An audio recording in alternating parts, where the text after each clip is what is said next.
नमस्कार तमाम लोगों को, फिर से आप तमाम लोगों को टनाटन फिजिक्स में स्वागत है। मैं राजीव राज सिंह, आपका फिजिक्स फैकल्टी।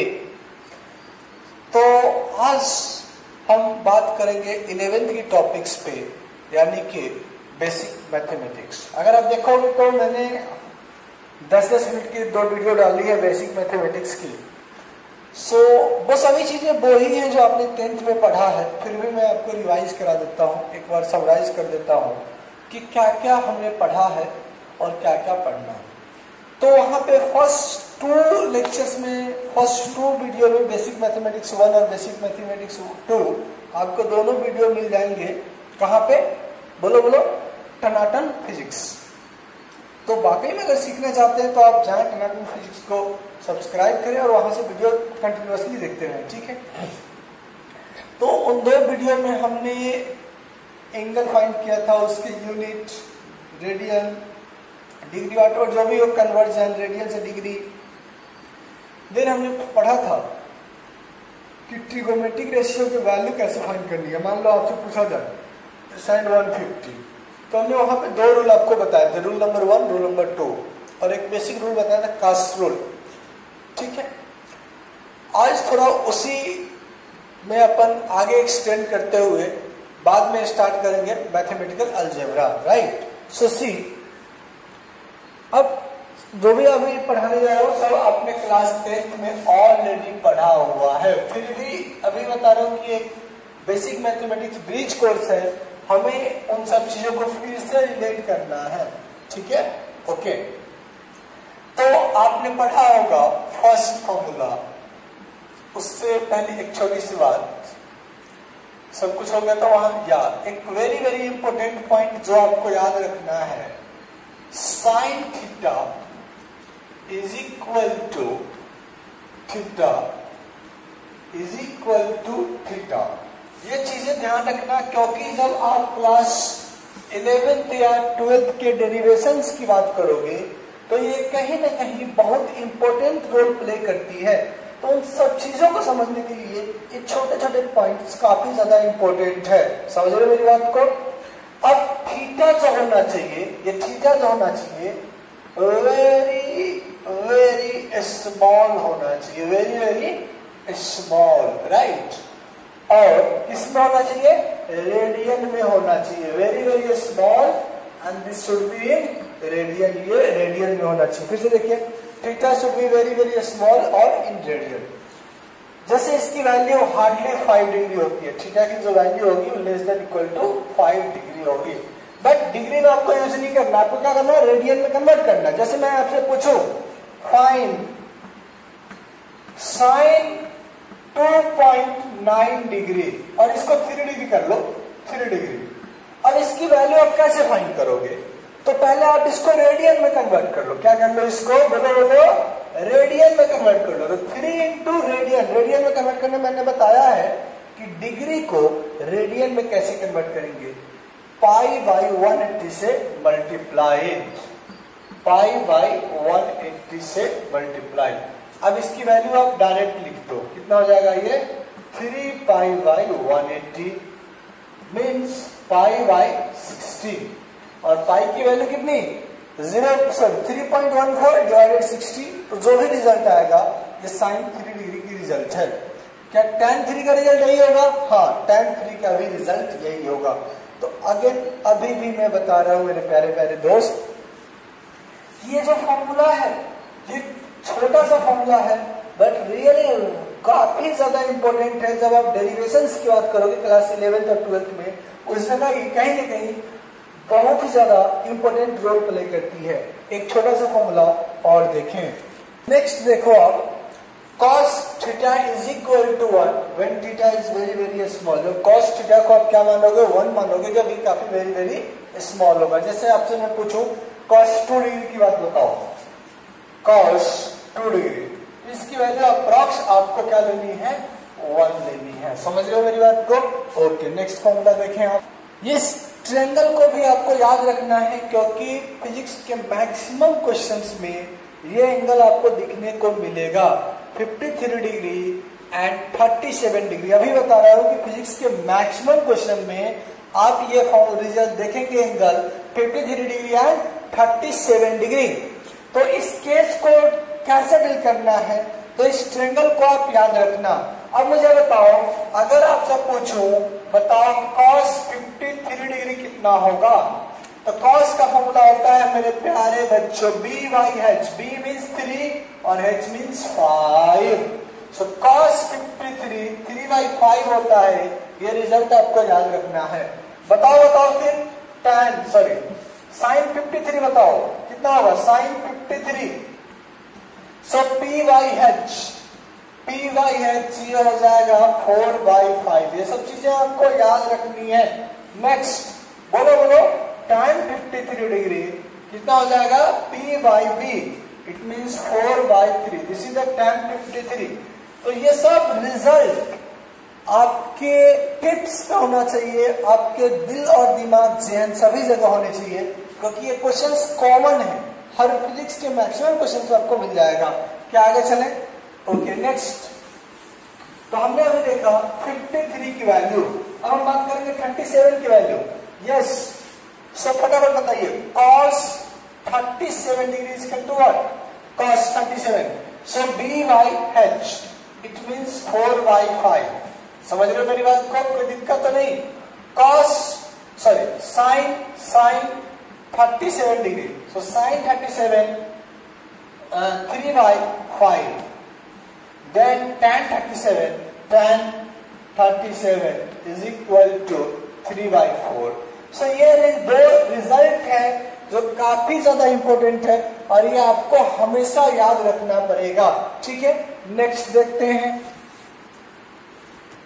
सो यहाँ देखिए आप, एक कॉमन रिजल्ट है जो क्लास 10th में हमने पढ़ा होगा, cos square theta plus sin square theta is equal to 1। इसका प्रूफ कैसे होगा, तो देखो इसको क्या लिख सकता हूँ, प्रूफ में बता देता हूँ, b/h होल स्क्वायर। इसको क्या लिख सकता हूँ, p/h whole square is equal to b square plus p square, और b square plus p square होता है h स्क्वायर कैंसिल आ जाएगा 1। तो ये कॉमन रिजल्ट है जो आपने पढ़ा होगा, cos square theta plus sin square theta is equal to 1। So cos square theta is equal to 1 minus sin square theta. इसी जगह ये भी लिख सकता हूँ, sin square theta is equal to 1 minus cos square theta. Now cos theta is equal to plus minus 1 minus under root sin square theta, sin theta is equal to plus minus 1 minus under root 1 minus cos square theta. तो ये छोटे points आपको कहीं ना कहीं useful होगा जब आप न्यूमेरिकल्स को सोल्व कर रहे होंगे। ठीक है, नेक्स्ट। अब यहाँ पे देखो आप, cosec square theta minus cot square theta is equal to 1। ये हमने क्लास 10 में पढ़ा है। जस्ट उस फॉर्मूला को मैं एक बार लिख दे रहा हूँ ताकि आपको थोड़ा सा फीलिंग आए। समझ रहे मेरी बात को? हाँ, ये सभी के सभी फॉर्मूला कहीं ना कहीं इंटीग्रेशन में, डिफरेंशिएशन में या न्यूमेरिकल को सोल्व करते समय यूज होगा, तो आप भी लिखते जाएं। कहीं भी दिक्कत है तो आप बेझिझक बेशरम होकर पूछो। Right, okay next. एक फॉर्मूला और देखिए, दैट्स कॉल्ड कोसाइन रूल। यहाँ देखो कोसाइन रूल क्या होता है। हाँ, कोसाइन रूल मैक्स आप ये मोस्टली तो यूज नहीं करते, बट कभी कभी किसी क्रिटिकल क्वेश्चंस में आपको ये यूज करना पड़ता है। तो देखो मेरे प्यारे बच्चों, मान लो ये एक ट्रायंगल है। मानोगे क्या? नहीं मानोगे कैसे? मानना तो पड़ेगा। ये एक ट्रायंगल है, ये वाला एंगल ए है और इसके अपोजिट साइड ए है, ये वाला एंगल B है और इसके अपोजिट साइड स्मॉल b है, ये वाला एंगल C है और ये C है। अगर मान लो आपको ये साइड्स दिए गए हैं, साइड्स क्या हुआ है, दिया गया है, आपको एंगल A फाइंड करना है। साइड्स दिए गए हैं, आपको एंगल B फाइंड करना है, आपको एंगल C फाइंड करना है। तो कैसे फाइंड करोगे? जैसे मैं फाइंड कर रहा हूं वैसे ही। पहले लिखोगे cos A, लिख लिए? ओके, cos A के अपोजिट में कौन है? A है, इसको छोड़ दो। क्या बचा? ये दोनों बचे। राइट, इन दोनों का स्क्वायर करके ऐड कर दो। फिर से देखो क्या किया मैंने, cos A के अपोजिट वाले साइड को छोड़ दो, जो दो बच रहे हैं उनका स्क्वायर करके ऐड कर दो। अब क्या करो, इसका भी स्क्वायर करके यहाँ सब्ट्रैक्ट कर दो, डिवाइडेड 2। A को छोड़ के बाकी दोनों साइड को मल्टीप्लाई करके लिख दो। ये हो गया cos A, C square plus B square minus A square by 2BC। तो बताओ cos B क्या होगा? खुद से बताओ cos B। सर सामने वाले साइड को छोड़ना है, बाकी दो को स्क्वायर करके ऐड करना है। So a square plus c square. Okay, सामने वाला minus b square divided 2, sir दोनों का मल्टीपल ए सी, ये हो जाएगा कॉस बी। ठीक है, अगर मैं लिखना चाहूं कॉस सी, तो कॉस सी क्या हो जाएगा, सामने वाले को छोड़ना है, ये हो जाएगा ए स्क्वायर प्लस बी स्क्वायर। अच्छा नहीं दिखाई दे रहा, कोई दिक्कत नहीं, मैं यहां लिख देता हूं cos c a square plus b square minus c square by 2ab, 2ab, ये हो जाएगा cos c. That's called cosine rule. तो आपको इतनी लंबी चौड़ी हिस्ट्री और लिस्ट याद नहीं करना है, तो क्या करना है, सिंपल ये समझना है मेथड कि जिस दोनों साइड के बीच का एंगल होगा उन दोनों के स्क्वायर करके ऐड करना है, जिसके अपोजिट का एंगल है उनका सब्ट्रैक्ट करना है। इससे क्या बन जाएगा, आपका न्यूमरेटर तैयार हो गया। डिनोमिनेटर में 2 टाइम्स उन दोनों साइड का मल्टीप्लिकेशन लिखना है जिसके बीच में एंगल बना हुआ है। किसके बीच में एंगल बना हुआ है, एंगल ए जो है बी और सी के बीच में बना हुआ है। इन दोनों साइड के स्क्वायर करके ऐड किया, अपोजिट साइड को सब्ट्रैक्ट कर दूंगा स्क्वायर करके। डिनोमिनेटर में 2 टाइम्स दोनों साइड का मल्टीप्लिकेशन लिखना है जिसके बीच में एंगल बनना है। बस इतना सा आपको ध्यान देना है। ठीक है, नेक्स्ट और रिजल्ट है साइन रूल। जब आपको कभी कभी मैकेनिक्स में और मैक्सिमम आप कह सकते हो मैकेनिक्स से रिलेटेड क्वेश्चन में बहुत सारे जगह आप यूज करोगे लामिस थ्योरम और बहुत सारे अदर थ्योरम यूज करोगे। तो इन सभी थ्योरम्स को प्रूव करने के लिए हमें एक फॉर्मूला की जरूरत पड़ती है जिसको बोलते हैं कोसाइन रूल, जो काफी आसान है। कोसाइन रूल क्या है, सभी एंगल का साइन लिख दो, सभी एंगल का साइन लिख दो। जैसा मैंने दिया sine a is equal to sine b is equal to sine c, सभी एंगल का साइन लिख दो। क्या लिख दिया, हाँ, जिस उसके अपोजिट वाले साइड से डिवाइड कर दो, उसके अपोजिट वाले साइड से डिवाइड कर दो, इज इक्वल टू कुछ ना कुछ ये कांस्टेंट होगा। So this is called sine rule, this is called sine rule. समझ रहे हो मेरी बात को, इसको क्या बोलते हैं, साइन रूल बोलते हैं। कोई दिक्कत नहीं। चलिए छोटा सा क्वेश्चन देखते हैं, फिर अपन आगे बढ़ेंगे। और यहाँ देखिए एक ट्रायंगल है हमारे पास, यहाँ देखो हमारे पास क्या है, एक ट्रायंगल है और इस ट्रायंगल के दो साइड के बीच का एंगल क्या है, 60 डिग्री दिया हुआ है। आपसे बोला है फाइंड द साइड सी और साइड ए, जो भी होगा ये साइड फाइंड करो, ए, फाइंड द साइड ए। अब आपको ए फाइंड करना है, कैसे फाइंड करोगे बताओ, तो अप्लाई करो कोसाइन रूल। क्या बताया गया था, cos a is equal to b square plus c square minus a square divided 2bc। Solve कर लीजिए, cos a it means cos 60 a b square, b square कितना 10 स्क्वायर, सी स्क्वायर कितना 10 square minus a square divided 2 into 10 into 10। अब यहां से आप इसको solve कीजिए। cos 60 होता है मेरे प्यारे बच्चों 1/2, लिख सकता हूं, दिखाई दे रहा है क्या, 1/2, तो दिखाई नहीं दे रहा, तो यहाँ लिख रहा 1/2 इज इक्वल टू, देखिए यहाँ जो हो जाएगा 100 प्लस 100 200 माइनस ए स्क्वायर। चलिए ये भी नहीं दिखाई दे रहा, ओके इसको इरेज कर देता हूँ, कोई दिक्कत नहीं। यहाँ देखिए, तो यहां से रिजल्ट आ जाएगा cos 60 1/2 is equal to 100 plus 100 200, 100 plus 100 200 minus a square divided 2 into, ये क्या हो जाएगा 100, 2 इंटू 100। तो आप इसको कैंसिल कर दो, तो ये आ जाएगा 100 इस साइड, सो 100 इसका हो जाएगा 200 माइनस ए स्क्वायर।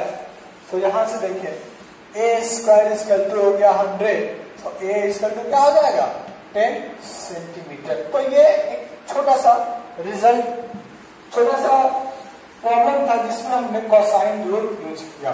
सो ऐसे लॉट ऑफ क्वेश्चंस में हमें cosine rule and sine rule use करना है। क्या मेरी बात से सहमत है, ठीक है। थोड़ा और आगे बढ़ते हैं, तो लिखते हैं अपन formula of double theta. Double theta means जैसे आप देखते जाइए, sine c plus sine d sine c plus, अगर दो एंगल को ऐड करना हो तो जैसे मान लिया जाए sine c plus sine d का फॉर्मूला फाइंड करना है, तो ये होता है 2 टाइम्स 75 मुझे पाएगा। Okay, hold hold hold hold hold. तो यहां देखिए, आप देखते जाओ, sine c plus sine d, इसको अपन लिखेंगे, अरे रे रे डी इस तरह कैसे भाग जाएगा, इसको लिखेंगे 2 sine c plus d by 2, okay, into cos c minus d by 2।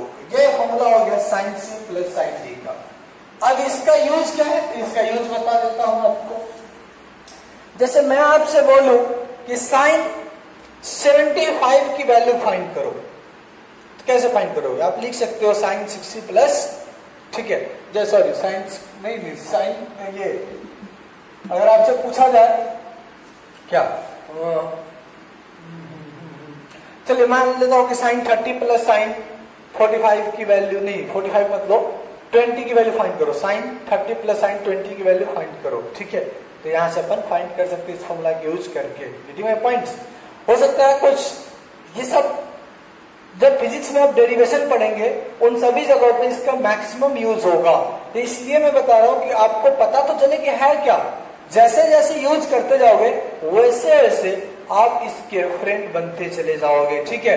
अगर इसी जगह ये फॉर्मूला हो sine c minus sine d का, तब क्या करोगे, तो लिखोगे 2 cos c plus d by 2 into cos c minus d by 2, ठीक है, ओके। अब नेक्स्ट देखते हैं, यही देख लीजिए, अगर हमारे पास हो, नहीं कॉस ये हो जाएगा साइन, सॉरी यहां पे थोड़ा सा मिस्टेक है, ये साइन होगा। नेक्स्ट फॉर्मूला है cos c plus cos d हो, तो इसको आप लिख सकते हो 2 cos c plus d by 2 into cos c minus d by 2। तो ये हमारे पास कॉस सी प्लस डी का फॉर्मूला है। इसके यूजेज अपन देखते चलेंगे एक एक करके, वेट करो, कैरेज कर दो, ठीक है।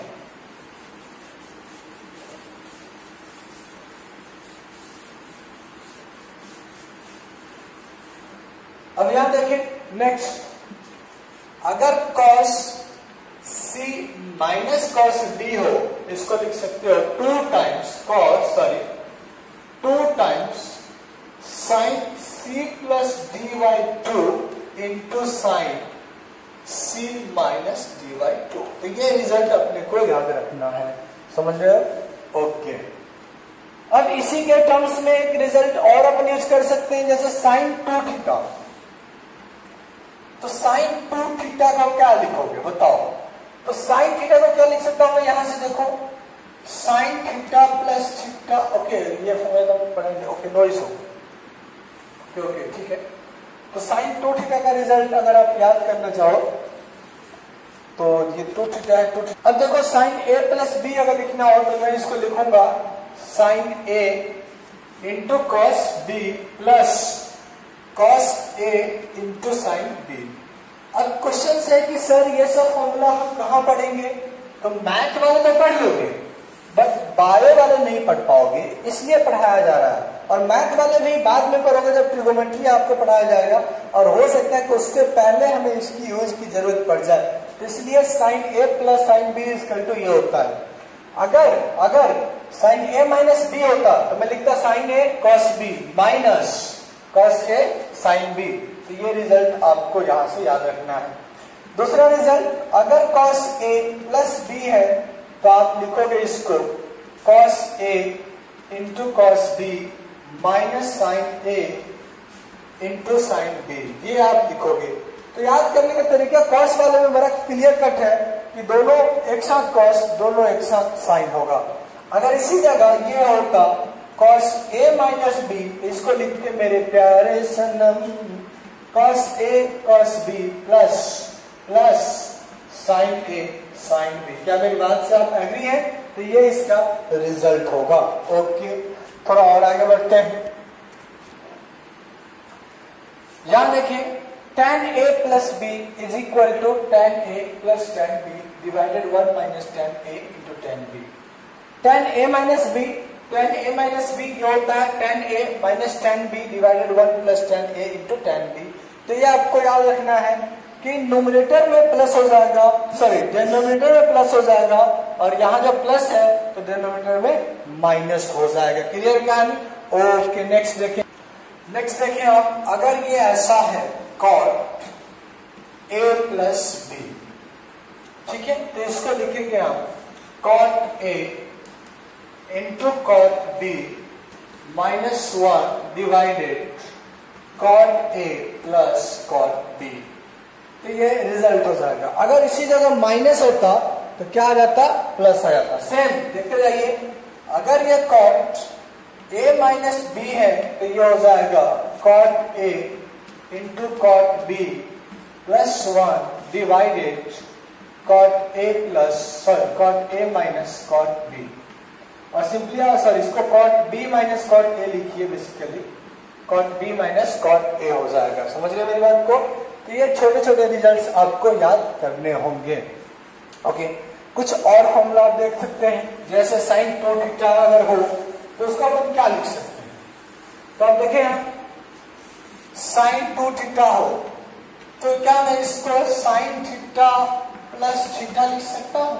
तो ये हो गया sin a प्लस b। क्या रिजल्ट हो गया? sin a plus b। तो ये हो जाएगा 2 sin a theta into cos theta. Proof आप सोल्व कर सकते हो, लगा दो application sin a plus sin b। तो क्या हो जाएगा? sin theta into cos theta plus cos theta into sin theta, तो 2 times cos theta into sin theta. अगर इसी जगह cos 2 थीटा होता तब क्या लिखते? बोलो। cos 2 थीटा को क्या लिखूंगा? cos, देखो यहाँ थीटा प्लस थीटा, तो क्या हो जाएगा? cos theta into cos theta minus sin theta into sin theta. तो ये हो जाएगा cos square theta minus sin square theta. समझ रहे मेरी बात को? ओके, थोड़ा और आगे बढ़ते हैं। तो देखिए, जितने भी ट्रिगोनोमेट्री हम यूज करने वाले हैं क्लास 11th और 12th में, मैक्सिमम मैंने कवर कर लिया। ठीक है, कुछ पार्ट जो किसी क्वेश्चंस में आएगा उसको on the spot upon discuss and deal कर लेंगे, लेकिन मैक्सिमम यही फॉर्मूलाज हैं, यही फॉर्मूला है जो क्लास 11th एंड 12th में यूज होगा। तो मेरी हम्बल रिक्वेस्ट है, आप तमाम जमूरों से पढ़ाई कीजिए और उसके बाद दिक्कत आता है तो बताएं। नेक्स्ट अपन टॉपिक स्टार्ट कर रहे हैं मैथमेटिकल अलजेब्रा। चलिए, तो first of all upon mathematical algebra में बात करेंगे नेचुरल होल नंबर। ये सब आपने क्लास 6, 7, 4 में पढ़ा होगा। होल नंबर 0 से लेके इंफिनिटी तक के नंबर को होल नंबर बोलते हैं। देन नेचुरल नंबर 1, 2, 3, 4, 5 काउंटिंग के नंबर को नेचुरल नंबर बोलते हैं। और ये है हमारे लिए इंपॉर्टेंट, क्यों? क्योंकि नीट वाले शायद इंटीजर नहीं पढ़े होंगे तो यहाँ पढ़ लीजिए, बिकॉज जब हम फिजिक्स के फॉर्मूला को ड्राइव कर रहे होंगे तो समटाइम्स हमें लिखना पड़ेगा कि यहाँ पे x इंटीजर है, यहाँ पे y इंटीजर है, इसलिए हमें इंटीजर यहाँ समझने की बात है और समझना चाहिए। जैसे देखिए प्लस माइनस 1, यानी कि प्लस 1 भी इंटीजर है, माइनस 1 भी इंटीजर है। प्लस माइनस 2 यानी कि प्लस 2 भी इंटीजर है, माइनस 2 भी इंटीजर है। तो इस तरह के नंबर्स को counting numbers with plus minus sign is called integer. Clear है? हाँ, 0 को हम इंटीजर नहीं बोलते हैं, ठीक है, क्योंकि पॉजिटिव इंटीजर, सॉरी 0 को दोनों इंटीजर बोलते हैं। क्या बोल रहा हूँ मैं? हाँ, 0 को हम यहाँ काउंट नहीं कर रहे क्योंकि 0 कोई वैल्यू नहीं रखती। ठीक है, अब नेक्स्ट देखते हैं। यहाँ देखिए, ये एक फॉर्मूला जो है काफी इंपॉर्टेंट है, sum of natural number. Suppose that मैंने आपसे पूछा 1 + 2 + 3, इसको ऐड करो 1000 तक, कर सकते हैं आप। 1 + 2 3, 3 + 3 6, 3 6 + 4 10, 10 + 5 15। तो ये काफी लेंदी प्रोसेस है। तो इसके रिजल्ट के लिए हमारे पास एक शॉर्ट फॉर्मूला है, sum is equal to n into n + 1/2, n into n + 1/2, where n is total number of terms, total number. ठीक है, कितने नंबर्स हैं?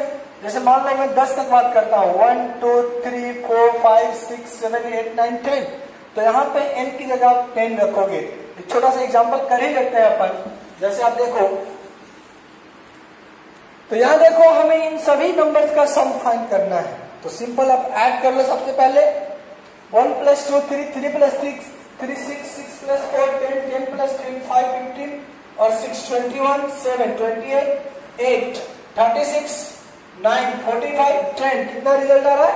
तो आप इसको अगर ऐड करोगे तो 55 आ रहा है। इस तरीके से अगर मैं शॉर्ट ट्रिक यूज करता हूं, n × n + 1/2, तो यहां से भी कितना आना चाहिए? 55 ही आना चाहिए। तो n की जगह क्या रखोगे? 10 × 10 + 1 11/2, छम 5 टाइम्स। ये रिजल्ट भी 55 आ रहा है और उसके कंपेयर में काफी आसान है। क्यों? क्योंकि 10 था तो आपने ऐड कर लिए, 1000 होता तो नहीं कर पाते ना। तो ये रिजल्ट हमें यहाँ पे यूज करना पड़ेगा। सेकेंड केस है कि अगर ये सभी नंबर स्क्वायर के फॉर्म में, 1² + 2² + 3², तो उसको कैसे सोल्व करेंगे वो देखते हैं। जैसे यहां देखें तो sum of square of natural number 1² + 2² + 3², ये होता है n × n + 1 + 2n + 1/6। आप इसको वेरीफाई भी कर सकते हो। अब मैं क्यूब की बात कर देता हूं। Cube, so sum of cube of natural numbers like that, ये अगर 1 cube 2 cube 3 cube हो तो कैसे फाइंड करना है? जैसे 1 cube + 2 cube + 3 cube + dash dash n cube हो तो कैसे फाइंड करना है? तो ये होता है n × n + 1/2 का होल स्क्वायर, ये हमारा होता है। इसको भी आप वेरीफाई कर सकते हो। ठीक है, तो अभी हमने देखा कि नंबर्स क्या होते हैं, नंबर्स को कैसे ऐड करना है, नेचुरल नंबर्स को कैसे ऐड करने के लिए अपन फॉर्मूला यूज कर सकते हैं, राइट। नेक्स्ट देखें आप, चलिए नेक्स्ट टर्म है हमारे पास अरिथमेटिक प्रोग्रेशन, जो मैथ में यूज किया जाता है। कभी कभी फिजिक्स में भी हम इस चीज को यूज करेंगे, ग्रेविटेशन में और इलेक्ट्रोस्टैटिक्स में, भी कुछ और जगह। सो अरिथमेटिक प्रोग्रेशन क्या है वो देखते हैं। जैसे मान लिया जाए हमारे पास एक सीरीज है, प्रोग्रेशन का मतलब होता है एक सीरीज, जिस प्रोग्रेशन का मतलब होता है कि सीरीज ऑफ नंबर्स जिसमें कॉमन प्रॉपर्टीज हो। जैसे मैं मानता हूं 2 4 6 8 10 डैश डैश, तो यहां पे पहली बात कॉमन प्रॉपर्टीज क्या है? सबके सब मल्टीपल ऑफ 2 है, बिल्कुल है नहीं है? ओके। सबके सब इवन नंबर है, ओके।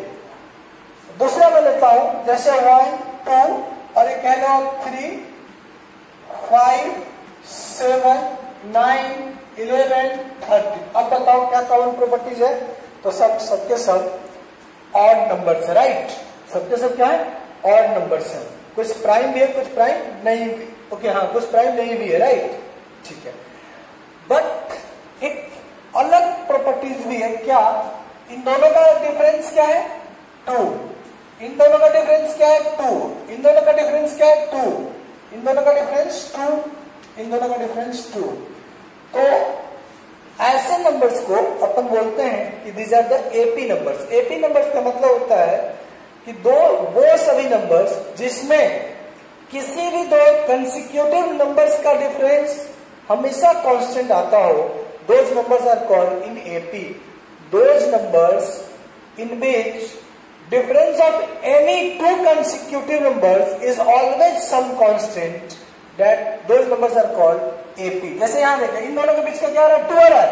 इन दोनों के बीच का क्या आ रहा है? 2 आ रहा है। अब ऐसा मत करना इसके और इसके बीच में फाइंड करना, नहीं, कंसेक्यूटिव नंबर्स मीन्स लगातार नंबर्स वाले आपको बात करनी है, राइट। तो जब कभी भी कंसेक्यूटिव नंबर्स का डिफरेंस अगर सेम आता है तो बोलते हैं कि ये नंबर्स एपी में है, और जो भी डिफरेंस आता है उस डिफरेंस को बोलते हैं कॉमन डिफरेंस, क्योंकि सभी जगह सेम डिफरेंस, राइट। सो लिखता हूं डेफिनेशन आप यहां देखें, all those numbers are called in AP, all those numbers are called in AP in which difference of any two consecutive numbers must be same. ठीक है, तो उन सभी नंबर्स को अपन एपी में बोलते हैं। जैसे आप एग्जाम्पल देख सकते हो मेरे प्यारे बच्चों, ठीक है। तो बात करते हैं एग्जाम्पल के, देखिए आप यहाँ पे लाइक 2 4 6, 8 एक्सेट्रा, ये सभी नंबर्स एपी में है। क्यों? क्योंकि यहां पे इन दोनों का डिफरेंस 2 आ रहा है, इन दोनों का डिफरेंस 2 आ रहा है। तो कॉमन डिफरेंस कितना आ गया? कॉमन डिफरेंस ये आ गया 2। This is the called common difference. इसको अपन डी से रिप्रेजेंट करेंगे। कॉमन डिफरेंस को अपन किससे रिप्रेजेंट करेंगे? डी से। अब एक चीज और देखें ध्यान से, बच्चों, हाँ बिल्कुल बिल्कुल, देखते जाओ देखते जाओ। मैं मानता हूं ए बी सी जो है एपी में है। एबीसी किसमें है? अरे बोलना पड़ेगा, एपी में है। ठीक है, तो क्या इन दोनों का डिफरेंस b माइनस ए, क्या इन दोनों का डिफरेंस किसके इक्वल? डी के इक्वल। ओके, c माइनस बी, अरे बोलना पड़ेगा c माइनस बी क्या होगा? इन दोनों का डिफरेंस d। समझ रहे हो? तो डिफरेंस ऑफ सक्सीडिंग और प्रीसीडिंग नंबर हमेशा कांस्टेंट आना चाहिए। डिफरेंस ऑफ सक्सीडिंग और प्रीसीडिंग नंबर हमेशा क्या आना चाहिए? कांस्टेंट आना चाहिए। तो ये d होगा। ओके, अगर इन दोनों को मैं ऐड कर दूं, ऐड मत करो, इक्वल कर दो, दोनों को अगर मैं इक्वेट कर देता हूं तो क्या हो जाएगा? b minus a is equal to, यहां से देखो, c minus B.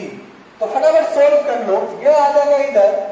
So 2b is equal हो जाएगा a प्लस b, यानी कि double of middle terms must be equal to sum of here c left and right ends terms a plus b। 2b is equal to a plus c, sir not a plus b। समझ रहे मेरी बात को? Okay, अगर यहां से मैं कुछ लिख रहा था तो क्या लिखूंगा? यहां देखो, क्या मैं b is equal to a plus d लिख सकता हूं? देखो यहां से b is equal to a plus d, c is equal to क्या लिख सकता हूं? b plus d, b plus d। अब इधर मैं इरेज कर देता हूं, c इज इक्वल टू मैंने यहां लिख दिया b प्लस d, और d को ऑलरेडी आपने लिखा है a plus d plus d। So c is equal to आ रहा है a प्लस 2d। अब मुझे यहां ध्यान से देखना, मुझे नहीं यहां बोर्ड पे, a इज इक्वल टू क्या है? a है first term, first term is equal to क्या है? a है। Second term is equal to क्या है? b है, और b क्या है? 1 प्लस a प्लस d है। ठीक है, थर्ड टर्म क्या आ रहा है? इधर मैं लिख देता हूं, थर्ड टर्म आप खुद देखो। सो थर्ड टर्म t जो है टर्म के लिए है, थर्ड जो है उसके थर्ड टर्म पोजीशन को बताता है। थर्ड टर्म c है, और c आ रहा है b प्लस d, और b आ रहा है, तो ये हो जाएगा a प्लस 2d। अगर इन सभी नंबर्स को आप अरेंज करें तो चीजें दिखेंगी आपको। t1 a, t2 a plus d, t3 बोलना पड़ेगा a प्लस 2d। अरे तो t4 कितना होगा? फटाफट t4। तो यहां देखो सभी में a है, a प्लस, यहां देखो first term 1d, second third term 2d, मतलब जितना नंबर ऑफ टर्म्स है उसमें से एक कम करके d ऐड कर देना है। तो ये क्या हो जाएगा? 3d हो जाएगा, सॉरी या 3d हो जाएगा। सो लास्ट टर्म, मान लो last term 3n, a plus n minus 1 into d।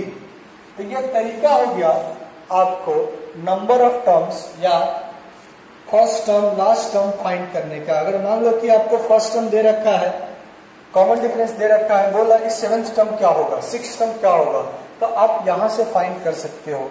ये कहीं ना कहीं अपन यूज करेंगे तो पता चल जाएगा आपको। ठीक है, ओके। अब बात करते हैं कि अगर नंबर्स एपी में होगा तो उसको ऐड कैसे करना है, वो देख लेते हैं।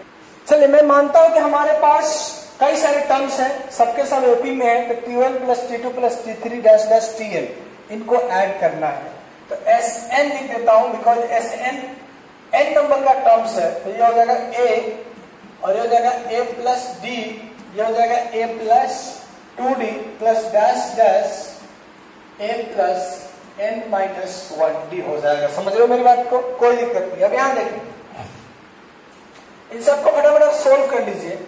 कितने n आएंगे? ये आ जाएगा na प्लस, इनको हमें ऐड करना है, तो हो जाएगा d प्लस, जैसे यहां से हो जाएगा d, देखते जाओ, d plus 2d plus 3d plus dash dash n minus 1d। क्या मैं यहां से d भी कॉमन ले लूं? ठीक है, अगर d कॉमन लेता हूं तो हो जाएगा na प्लस d, और ये हो जाएगा 1 plus 2 plus 3 plus dash dash n minus 1। अगर आप देखें तो ये आपके लिए एक नेचुरल नंबर्स है जिसका सम आपको निकालना है। ये क्या है? नेचुरल नंबर्स है जिसका सम आपको निकालना है। तो फटाफट इसके सम का फॉर्मूला आपने पढ़ा था, n इंटू n प्लस 1/2। यही तो पढ़ा था आपने, शायद नहीं पढ़ा था? बोलो बोलो, पढ़ा था। सो ये तो as it is na plus d। अब इनका सम का फॉर्मूला आपने पढ़ा था n, बट यहाँ n नहीं है, यहाँ क्या है? n माइनस 1 है। क्या है? n minus 1। तो लिखोगे n into, it means n minus 1 into n minus 1 minus 1/2 n into, sir क्या फॉर्मूला पढ़ा था आपने? n into n plus 1/2। तो सर यहाँ प्लस हो जाएगा। अब आप खुद देखें, ये माइनस प्लस गेट कैंसिल, तो Sn इज इक्वल टू आ रहा है Na plus d times n/2 into n minus 1। अब फटाफट इसको आप सोल्व कर लीजिए। तो क्या मैं n भी कॉमन ले सकता हूं? बिल्कुल। अगर मैं n कॉमन ले लूं तो हो जाएगा a plus d/2 n minus 1। यहां से अगर मैं 2 कॉमन ले लेता हूं तो हो जाएगा n/2 into 2a plus d into n minus 1। ठीक है, दिखाई दे रहा है? Okay, so this is the sum of n AP numbers in n numbers in AP। यहाँ पे a क्या? फर्स्ट टर्म, d क्या? Common difference. इसी को अनदर टर्म्स में भी हम लिख सकते हैं। क्या मैं इधर इरेज कर दूं? ठीक है। अगर इसी फॉर्मूला को मैं थोड़ा सा और समझाए, सिंपल में मैं लिखूंगा Sn is equal to n/2। क्या मैं इसको a प्लस कुछ इस तरह से लिख सकता हूं? देखना ढंग से, a plus d into n minus 1। ये कौन सा टर्म है? याद करो, ये फर्स्ट टर्म है और ये लास्ट टर्म है। तो Sn इज इक्वल टू आप इस तरह भी लिख सकते हो, n/2 first term plus last term. Last term को Tn और TL से भी रिप्रेजेंट करते हैं। समझ गए? तो ये हो गया उन सभी नंबर्स का सम जो AP में है। क्या ऐसे कैलकुलेट कर लोगे? ठीक है। एक और बचता है आपके लिए GP, वो देख लेते हैं थोड़ा सा, फिर अपन आगे बढ़ेंगे। ओके, सो राइट डाउन हेडिंग, लिखो। हाँ, अब यहाँ देखिए हमारे पास नेक्स्ट प्रोग्रेशन है, नेक्स्ट सीरीज है GP। ठीक है, GP का फुल फॉर्म होता है ज्योमेट्रिक प्रोग्रेशन। शायद आपने ये पढ़ा भी होगा क्लास 10 की CBSE में, नहीं तो ICC वाले बोर्ड वाले पढ़ते ही हैं। चलिए, तो यहां देखते हैं कि GP का मतलब क्या होता है। GP का मतलब होता है कि यहाँ पे अगर सक्सीडिंग नंबर को प्रीसीडिंग से डिवाइड करो तो जो भी कोशिएंट आएगा, ठीक है, डिवीजन आएगा, वो सबके लिए सेम होना चाहिए। ध्यान से देखिएगा। जैसे मैं मानता हूं कि A, B and C are in GP। मैं मान लेता हूं कि किसमें है? GP में है। तो अगर इन दोनों में से देखोगे तो ये हो जाएगा सक्सीडिंग, ये हो जाएगा प्रीसीडिंग। इन दोनों को देखोगे तो ये सक्सीडिंग और ये प्रीसीडिंग, ऐसा ही कुछ होगा। देखो इनसे मान लेता हूं कि A, B, C क्या GP में है। ठीक है, तो A हो गया प्रीसीडिंग, B हो गया सक्सीडिंग। अगर इन दोनों को देखूंगा तो B हो जाएगा प्रीसीडिंग, C हो जाएगा सक्सीडिंग। तो GP का मतलब होता है division of succeeding number by preceding must be constant. यानी कि B by A must be equal to C by B, ऐसा होना चाहिए। तब इस नंबर्स को बोलते हैं GP में है। तो इसके डिफरेंस को आप लिखना चाहो तो लिख सकते हो। मैं लिख देता हूं एक बार। तो यहां देखिए, all those numbers are in GP when divisions of any succeeding number by any preceding must be same. और इस डिविजन्स को अपन कॉमन डिवीजन बोलते हैं। क्या बोलते हैं? बोलना पड़ेगा कॉमन रेशियो, कॉमन डिवीजन, जिसको अपन R से रिप्रेजेंट करते हैं, कॉमन रेशियो। जैसे मैं मान लेता हूं let A, B and C are in GP, मान लेता हूं। तो ये दोनों को अगर देखो तो ये सक्सीडिंग हो जाएगा, तो B ये हो जाएगा प्रीसीडिंग। ये इन दोनों को देखो तो ये सक्सीडिंग हो जाएगा, प्रीसीडिंग हो जाएगा। तो C by B is equal to R, common होना चाहिए मस्ट बी। इसको बोलते हैं अपन common ratio. This is called common ratio. समझ रहे हो मेरी बात को? This is called common ratio. अब यहां से आप खुद फाइंड कर लो अगर मैं B इक्वल टू लिखूंगा, क्या लिखूंगा, B equal to A into r लिखूंगा, ठीक है। C इक्वल टू क्या लिखूंगा, C इक्वल टू आप देखो B इंटू आर, B को क्या लिखूंगा, A इंटू आर, तो हो जाएगा A इंटू आर स्क्वायर। तो यहाँ भी कुछ ना कुछ हमें एक ट्रिक मिलेगा, उस ट्रिक को अपन यहाँ पे फॉर्मुलेट कर सकते हैं, उस ट्रिक को यहाँ पर अपन बना सकते हैं। कैसे, तो देखो फर्स्ट टर्म हमारा क्या था A, सेकेंड टर्म हमारा क्या था B, और B आया था A into r power 1, third term क्या था हमारा C, और C आया था A इंटू आर पावर 2। क्या मैं इसको आर पावर 0 लिख दूं, क्या इसको आर पावर 2 माइनस 1 लिख दूं, क्या इसको आर पावर 3 माइनस 1 लिख दूं, तो लास्ट टर्म जो बनेगा Tn वो क्या बनेगा, A into r power n minus 1।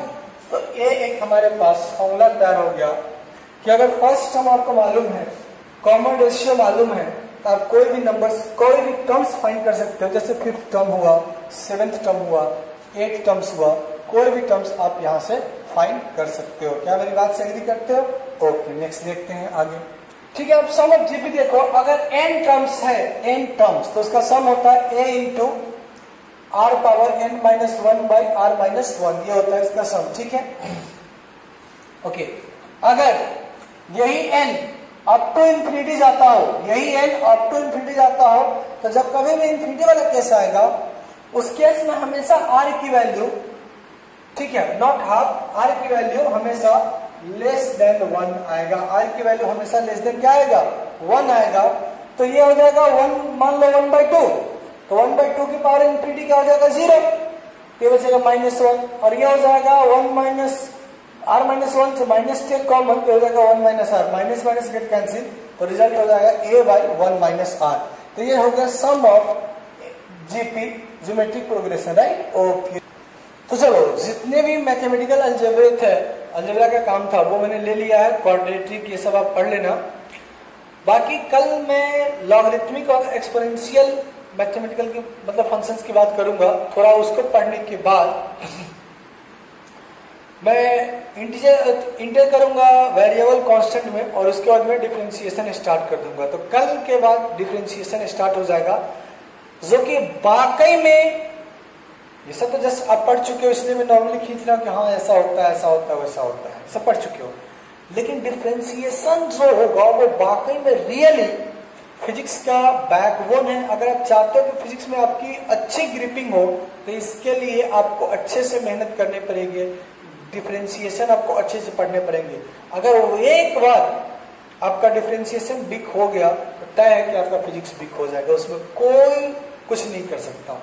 आप किसी से पढ़ लो, अगर डिफरेंशिएशन इंटीग्रेशन स्ट्रॉन्ग नहीं है, तो आगे जाके कहीं ना कहीं आपको इसकी खामियाजा भुगतनी पड़ेगी, राइट। सो सी यू, देखता हूं आपको, राइट। Thank you.